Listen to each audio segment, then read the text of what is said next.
Okay. Good afternoon, everyone. This is Kwabena Nkromo again. I'm the CEO and founder of North America Food and Farm, Inc. And our video today is really just another kind of introduction to our current primary bed installation technique.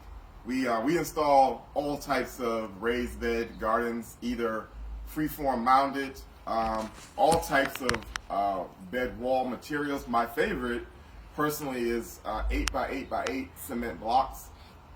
I like to use organic hempcrete if that's possible. But lately, because of COVID-19 pandemic and our effort to lower the cost of bed installations as well as increase the speed at which we can install them, we've been doing a technique that just kind of came upon me as I was doing a quick installation for my family, actually. This is material that you can find at any Lowe's or probably Home Depot, but certainly Lowe's. So if you can come closer. So the bed wall is these metal siding materials. They're called landscape siding. They're in the gardening section of Lowe's. They're designed for edging. I'm sorry, landscape edging. They're designed for, flower beds or whatever. We've been using them as raised bed walls by connecting each piece with this little square section that comes as part of this, configuration. So we use it to do 8x4 foot beds. Also used are these spikes that hold up the walls to reinforce the wall, and I'll show you a freeform one in a minute, so you can see what that looks like. And they're called metal hook stakes. They come in packs of 5, and this is what the individual one looks like. And those go on the side of the walls to keep, to reinforce the wall. And so once we have our frame, now these are normally 8x4 feet, but this client wanted a extended bed that's 12 feet. So we added the pieces that go on the end, which are 4 feet. We added one more piece on the length of the 8-foot one to get to 4 more feet to get to 12 feet. So this is a 4 by 12 foot bed, and we're using these larger, they're called splicing stakes, to hold up, to connect the two pieces. Okay. So that's your bed infrastructure. The other elements of this install are the materials. We've been using.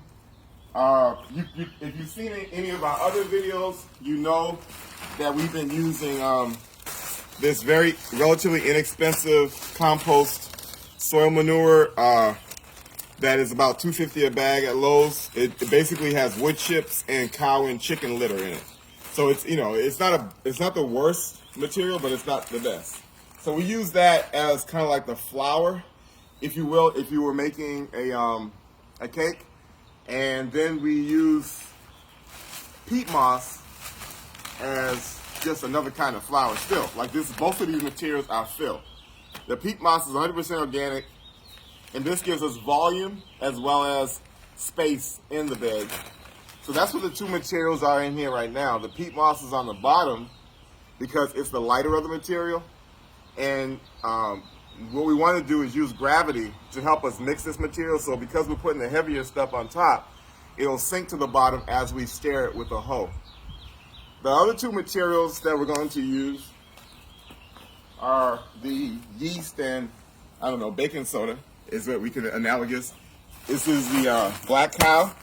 This is 0.5 fertilizer potency.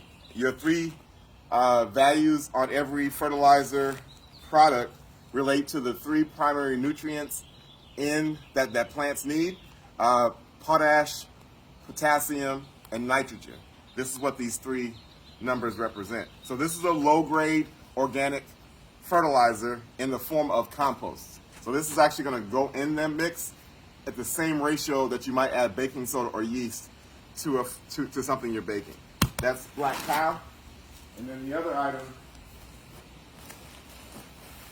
is this mushroom compost, black velvet. I just noticed that it was called black velvet. So we got black on black. So this mushroom compost, and our ratio is pretty much the same, 0.5, 0.5, 0.2. Why are we choosing these? Honestly, it's like baking without a recipe. It's just what I've chosen to do this season. These are, in my opinion, the best quality offerings in the bag form at Lowe's. These 4 items, and that's why I'm using them. You can pick a different combination and get similar results, I suppose.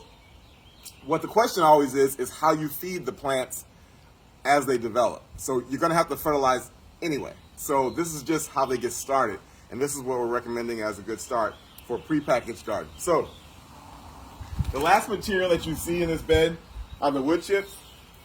These I did not buy from Lowe's. These are free that we got from a wood chip company who dropped them off at another client site, and I just bagged them up in IKEA bags and brought them here to use as a infrastructure perimeter for mulching around the bed to give it a sort of a natural feel versus the metal, as well as to do what mulch does, which is retain moisture, to minimize weed growing along the sides, and then most importantly, to contribute to the development of the soil web in the bed as it attracts worms, beetles, and all types of beneficial insects and microbes into the soil web. So that the one thing that you didn't see also that happened before we turned the camera on is that we covered the bottom of the bed with a layer of this landscape fabric, which you can get also at Lowe's to block weeds from coming up. So that's my introduction, and this is also a training exercise for our former intern named Iman, who is just recently graduated from Emory University in the Masters of Public Health program. So she's no longer an intern now that she's a graduate. She matriculates in our company to an associate, and she'll be working in our nutrition and wellness team primarily because of her Masters in Public Health credential, but she'll also be supporting the work I do in planning and policy to work on the Georgia Food Policy Council. So I want you to meet Iman, and she's going to ask a few questions that are legitimately, authentically her questions about this project, but also as a way of speaking for you as the audience to see if I've missed anything that you may wonder about. So we're going to switch roles, and she's going to do that. So just introduce yourself one more time, Iman. Hello, my name is Iman, and today Kwabena is helping me set up this garden bed in the backyard of my mother's home.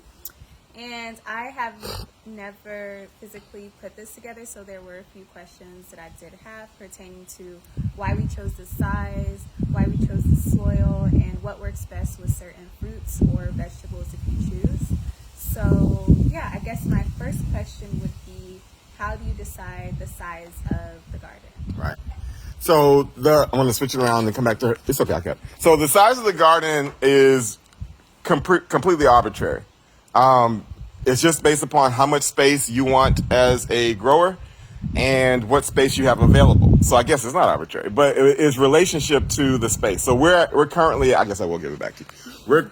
How does it go? Okay. So we're currently in this townhome or townhomes? Yeah. So townhomes / condos, which has an HOA, which is always a challenge sometimes. HOAs have restrictions about what you can do. So our goal was to minimize the space of the bed to not attract HOA sanction, as well as to fit within the framework of the land she has available. So if Iman will kind of do a wide, go up on the hill and just point it down so they can see the dimension. Yeah, so you can kind of see what we're working with. We're in the back of the home. This is the home, and we're trying to just use as much space as possible. We're also trying to get as much sun, which we have pretty good sun exposure, but now I'm noticing that we have a blockage of the sun by this building right here. So we're going to put probably the plants that need the most sun at this end of the bed and the ones that will like some shade here, now that we know how the sun is traveling. So we did use a compass to figure out which direction the sun traveled. We knew this is east and we knew this is west, so we're not going to get optimal sun travel. But we are getting some sun, probably about, my guess is about 4 or 5 hours a day. That's enough. This is not a commercial bed. This is a home garden for passive use somewhat, as long as as long as the grocery stores stay open. So, but it could convert into a subsistence garden, which is, something that we're doing to help people have resiliency against any kind of breaks in the food chain that may come. So hopefully that answers that question. Okay. I guess another question I would ask, is there any substitute for the mulch for retaining moisture, or is that the best product to use for your home garden in order to retain moisture? Yeah, great question. So I guess you talking about this material of mulch? So mulch in general is always necessary. Meaning it's a best practice of gardening. You can grow food without a mulch. What you're doing is, it's like taking a shower or having skin. So soil is the earth's skin, and when skin is not covered with moisture, what happens? It chaps, it gets, it's vulnerable to injury. Maybe you can consider mulch even the hair on your skin, which hair on your skin has the purpose of protecting your skin. So mulch protects soil from erosion. It also retains moisture. It also suppresses weeds. It's a very, very key part of gardening. So I don't know that there is other choices. So you can mulch with actually stone. So stone, it could be a mulch along the sides. We could have put pebbles or stones. But in terms of cost management, free wood chips is very hard to beat. Now, we could put wood chips in the bed. I think that was part of your question off camera. You know, once we put the plants in, why not cover the bed with wood chips as well? Again, my opinion is we want the mulch that's in the bed to break down as soon as possible and not create excessive weight. So wheat straw is our preferred mulch in a bed because it breaks down quickly, it mats, it turns into like a sort of sheet on the bed versus this being a comforter or whatever. I like to use analogies to try to get people to think about what they're familiar with. So anyway, my preferred mulch is wheat straw on the bed, not pine straw. Pine straw retards certain kind of plants from growing. As you can look over here, they use pine straw to mulch this tree because it's cheap and it doesn't affect trees, but it does affect certain kind of annual plants. So that's the mulch question. One more.